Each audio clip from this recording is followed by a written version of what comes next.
আসসালামু আলাইকুম ওয়া রাহমাতুল্লাহ।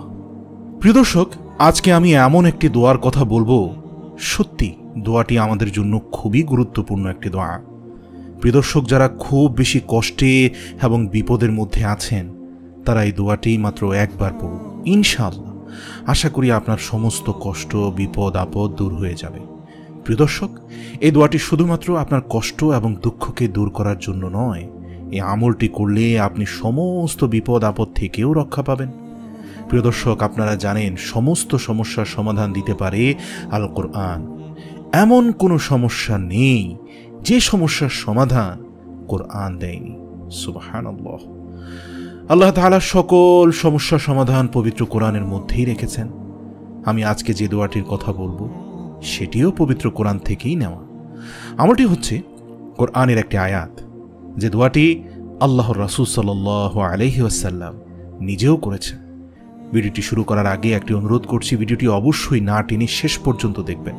মূল দোয়াটি বলার আগে নিয়মকানুনগুলো অবশ্যই জানা দরকার, কারণ নিয়মকানুন অনুযায়ী যদি দোয়া না করা হয় তাহলে সে দোয়া কবুল না হওয়ার সম্ভাবনা বেশি।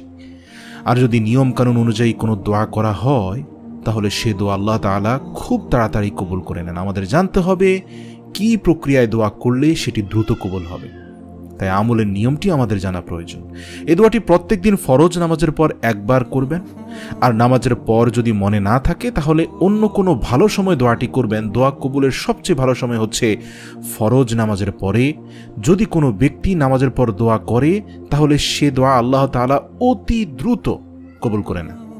সেক্ষেত্রে প্রতিদিন 5 ওয়াক্ত সালাতের পর এই দোয়াটি করবেন। দোয়াটি পড়ার আগে 3 বার অথবা 5 বার দুরুদ শরীফ পড়ে নেবেন। দুরুদ শরীফটি হতে পারে দুরুদ ইব্রাহিম অথবা সবচেয়ে ছোট দুরুদ সাল্লাল্লাহু আলাইহি ওয়াসাল্লাম, কেননা এতটুকু পড়া দ্বারাও দুরুদ আদায় হয়ে যায়। সুবহানাল্লাহ। দোয়া কবুলের অন্যতম সময়গুলোর মধ্যে একটি সময় হচ্ছে দুরুদ শরীফ পড়ার পর দোয়া করা।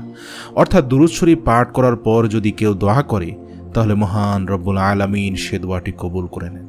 সে দোয়াটি হলো রাব্বানা আতিনা ফিদ দুনিয়া হাসানা।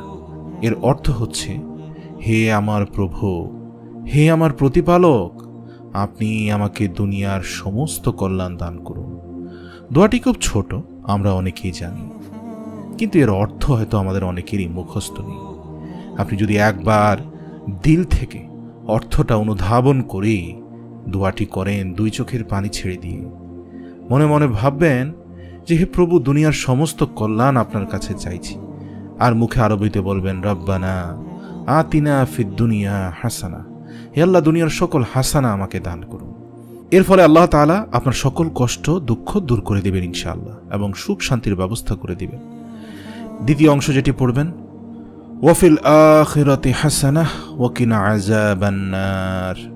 হে প্রভু, আপনি আখিরাতেও আমাদেরকে মুক্তি দান করুন এবং জাহান্নামের আগুন থেকে আমাদেরকে রক্ষা করুন। প্রিয় দর্শক, কেউ যদি দ্বিতীয় অংশ বাদ দিয়ে শুধু রব্বানা আতিনা ফিদ দুনিয়া হাসানাহ এতটুকু দোয়া করতে চান তাহলেও কিন্তু তার দোয়া আদায় হয়ে যাবে। অথবা চাইলে পুরো দোয়াটি করতে পারেন। আমরা বেশি বেশি এই দোয়াটি পাঠ করব। অবশ্যই আমরা এই দোয়াটি ইতিপূর্বেও পাঠ করেছি, কিন্তু তখন অর্থ হয়তো জানতাম না। যারা অর্থ জানি না তারা অর্থটা ভালোভাবে মুখস্থ করে দোয়াটা করব, তাহলেই আমার দিল থেকে দোয়াটা আল্লাহ রব্বুল আলামিনের আরশে মুআল্লামায় পৌঁছে যাবে এবং রব্বুল আলামিন আমাকে মুসিবত এবং সংকট থেকে উদ্ধার করবেন ইনশাআল্লাহ।